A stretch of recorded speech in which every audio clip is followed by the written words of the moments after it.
लेकिन stock market जो है वो इस वक्त काफ़ी तेज़ चल रही है। 100 इंडेक्स में 158.33 पॉइंट्स का है इजाफा। हमारे नुमाइंदे कफील अहमद हमारे साथ मौजूद हैं। Kafeel, market is on a high. जी फैसल, अगर हम बात कर लें गुज़िश्ता तकरीबन 2 दिन की, तो मार्केट में 2000 से ज़ायद पॉइंट्स का इजाफा रिकॉर्ड किया गया और मार्केट ने आज एक और जो है वो हाई बनाया है। और हिस्ट्री जो है मार्केट, अगर हम बात कर लें तकरीबन 200 से ज़ायद पॉइंट्स का इजाफा था मार्केट, और 1,22,000 पहली मरतबा 281 का लेवल मार्केट ने जो है वो जो हाई बनाया। तमाम इस वक्त जो करंट इंडेक्स है वो 158 पॉइंट्स का इजाफा है मार्केट के अंदर, और 1,21,957 के लेवल पे मार्केट जो है वो थोड़ा सा जो है वो पीछे आई है मार्केट और ट्रेड कर रही है। तो ओवरऑल सेंटीमेंट पॉजिटिव है। एशिया तरक्याती बैंक की वजह से जो मार्केट सेंटीमेंट पॉजिटिव हुआ था, $800 मिलियन की जो इमदाद पाकिस्तान को दी गई है, उसके बाद मार्केट में जो मोमेंटम था उसमें तेजी आई थी।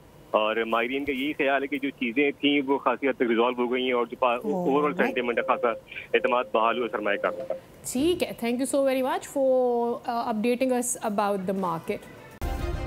सब्सक्राइब करें और बेल दबाएं ताकि कोई खबर रह न जाए।